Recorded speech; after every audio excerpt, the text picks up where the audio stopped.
t'ho ricevuti, rose, rose, ma le più belle le hai mandate tu.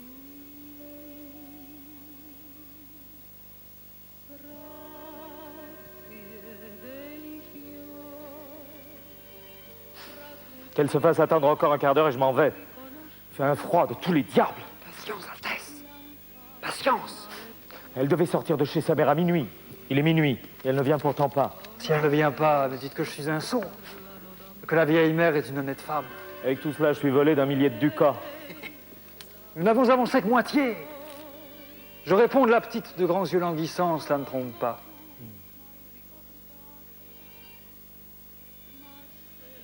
Quoi de plus curieux pour le connaisseur qu'à la débauche à la mamelle?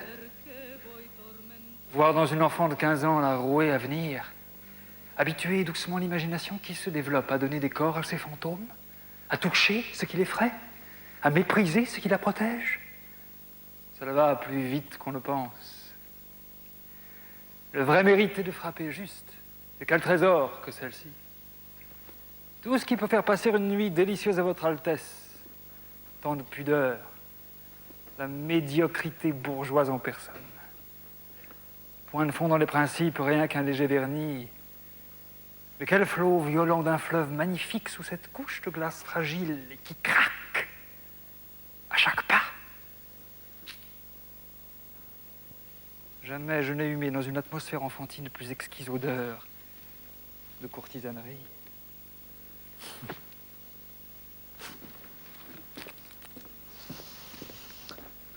Je ne vois pas le signal. Il faut pourtant que j'aille au bal chez Nazi. C'est aujourd'hui qu'il marie sa fille. Et puisqu'il ne s'agit que d'emporter une fille qui est à moitié payée, nous pouvons bien taper au carreau.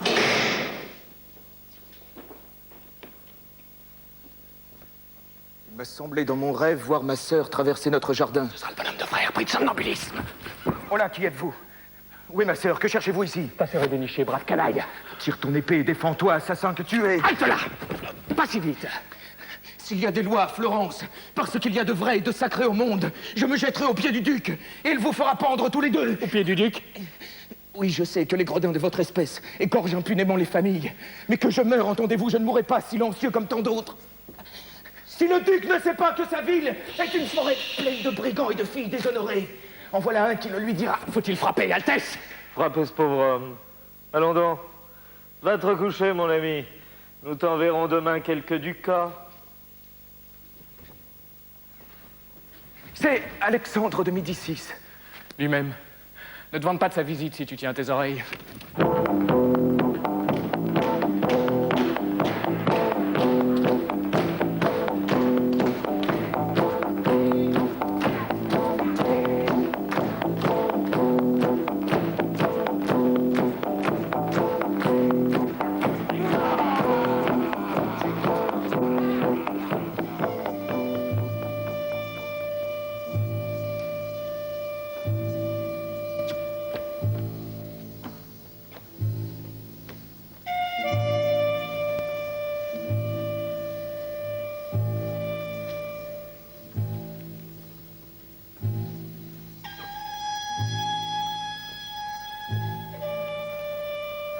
Viens-tu, Julien? Non, Altesse, pas encore. Elle est belle comme un démon. Laissez-moi faire. Tu es gris, Salviati.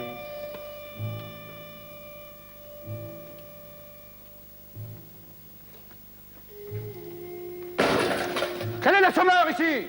Et ne le voyez-vous pas, Seigneur Corsini? C'est Lorenzo. Ranzaccio! La peste soit de l'ivrogne et de ses farces silencieuses. Un gredin qui n'a pas souri 3 fois dans sa vie et qui passe son temps à des espiègleries des cognis en vacances. La jolie jambe, chère fille! Tu es un rayon de soleil et tu as brûlé la moelle de mes os. Seigneur, ce n'est pas là le langage d'un cavalier. Et que faut-il te donner pour être ta camériste cette nuit? Oh, le joli pied déchaussé! Lâche mon pied, Salviati! Non! Qu'est-ce que tu m'as dit quand nous coucherons ensemble?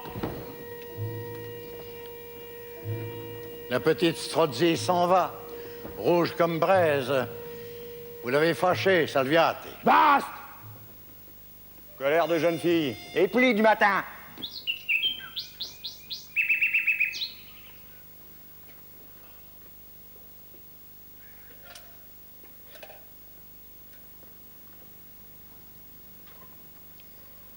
Le carnaval a été rude.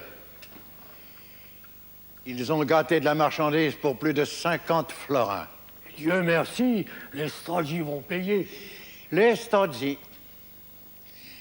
Le plus brave homme de Florence, c'est Philippe Strozzi. J'avoue que ces fêtes me font plaisir. Que Dieu conserve son Altesse. La cour est une belle chose. La cour. Le peuple la porte sur le dos. Florence était encore, il n'y a pas longtemps de cela, une bonne maison, bien bâtie. Mais il y a de par le monde 2 architectes mal avisés qui ont gâté l'affaire. C'est le pape et l'empereur Charles. L'empereur Charles a commencé d'entrer par une assez bonne brèche dans la susdite maison, après quoi ils ont jugé à propos de prendre une colonne, celle de la famille des Médicis, et d'en faire un clocher.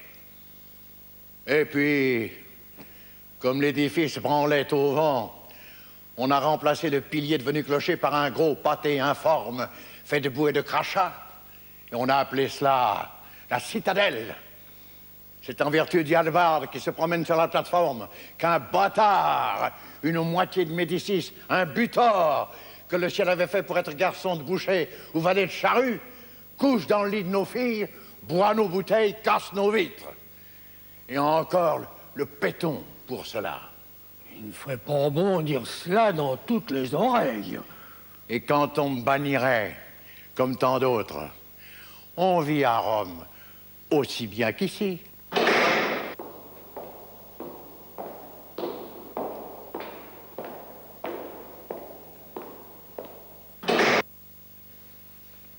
N'est-ce pas aujourd'hui que vous m'avez demandé d'entendre votre confession, marquise? Dispensez-moi, cardinal. Ce sera pour ce soir, si votre éminence est libre. Ou demain, comme elle voudra. Ce moment-ci n'est pas à moi. Si les regrets étaient permis à un fidèle serviteur de Dieu, j'envierais le sort de mon frère. Ainsi qu'un voyage si simple, si tranquille, une visite à une de ces terres qui n'est qu'à quelques pas d'ici, une absence d'une semaine et tant de tristesse, enfin une si douce tristesse, je veux dire, à son départ. Heureux celui qui sait se faire aimer ainsi après 7 années de mariage. Oui, n'est-ce pas 7 années, marquise? Oui, cardinal, mon fils a 6 ans. Étiez-vous hier à la noce des nazis? Oui, j'y étais. Et le duc en religieuse? Pourquoi le duc en religieuse? On m'avait dit qu'il avait pris ce costume. Il se peut qu'on m'ait trompé. Il l'avait, en effet. Oh, Malaspina. Nous sommes dans un triste temps pour toutes les choses saintes. Et on peut respecter les choses saintes et, dans un jour de folie, prendre le costume de certains couvents sans aucune intention hostile à la Sainte Église catholique. L'exemple est à craindre, et non l'intention. Je ne suis pas comme vous, cela m'a révolté. Bon. Ah, le duc est jeune, marquise. Et gageons que cet habit coquet des nonnes lui allait à ravir. On peut mieux. Il n'y manquait que quelques gouttes de sang de son cousin, Hippolyte de Médicis. Oh, quelle haine pour ce pauvre duc. Et vous, son bras droit, cela vous est égal que le duc de Florence soit le préfet de Charles Quint? Cela vous est égal, à vous, frère de Mont-Laurent, que notre soleil à nous promène sur la citadelle des ombres allemandes? Que la débauche serve d'entremetteuse à l'esclavage et secoue ses grelots sur les sanglots du peuple?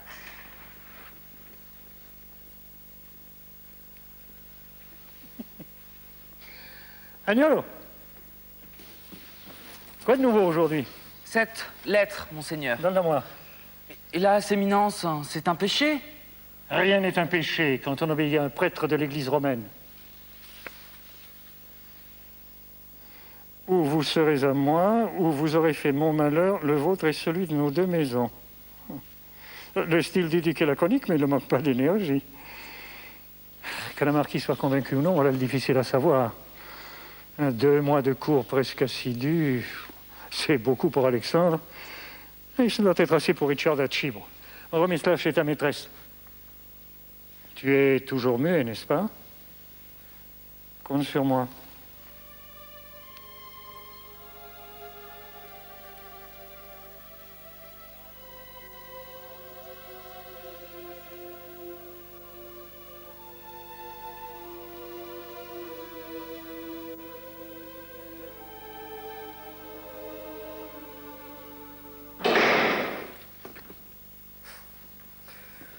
Votre Éminence a-t-elle reçu ce matin des nouvelles de la cour de Rome? Paul III envoie 1000 bénédictions à votre Altesse et fait des vœux les plus ardents pour sa prospérité. Rien que des vœux, Valorie?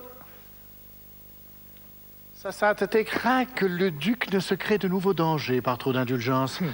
Le peuple est mal habitué à la domination absolue et César, à son dernier voyage, en a dit autant, je crois, à votre Altesse. Ainsi, monsieur le commissaire apostolique, il y a encore quelques mauvaises branches à élaguer.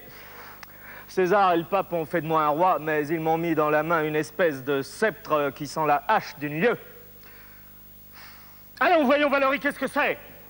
Je suis un prêtre, Altesse. Si les paroles que mon devoir me force à vous répéter fidèlement doivent être interprétées d'une manière aussi sévère, mon cœur me défend d'y ajouter un mot. Oui, je vous connais, pour un brave. Vous êtes, par Dieu, le seul prêtre honnête homme que j'ai vu de ma vie. Monseigneur, l'honnêteté ne se perd ni ne se gagne sous aucun habit.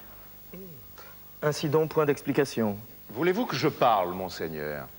Tout est facile à expliquer. Eh bien? Les désordres de la cour irritent le pape. Que dis-tu là, toi? Je dis les désordres de la cour, Altesse. Les actions du duc n'ont d'autre juge que lui-même. C'est Lorenzo de Médicis que le pape réclame comme transfuge de sa justice. De sa justice. Il n'a jamais offensé de pape à ma connaissance que Clément VII, feu mon cousin, qui à cette heure est en enfer. Clément VII a laissé sortir de ses états le libertin qui, un jour d'ivresse, avait décapité les statues de l'arc de Constantin. Paul III ne saurait pardonner au modèle titré de la débauche florentine. Alexandre Farnèse est un plaisant garçon.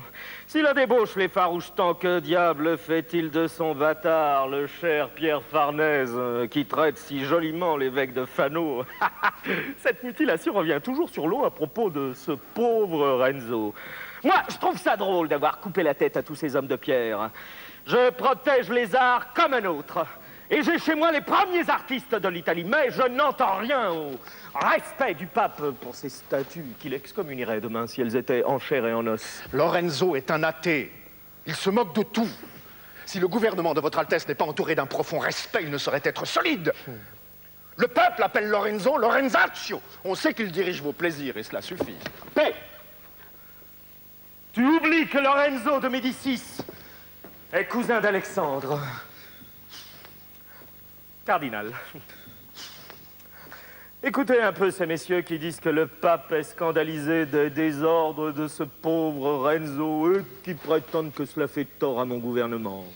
Monsieur Francesco Molsa vient de débiter à l'Académie romaine une harangue en latin contre le mutilateur de l'arc de Constantin. Allons donc. Vous me mettriez en colère. Renzo, un homme à craindre, le plus fief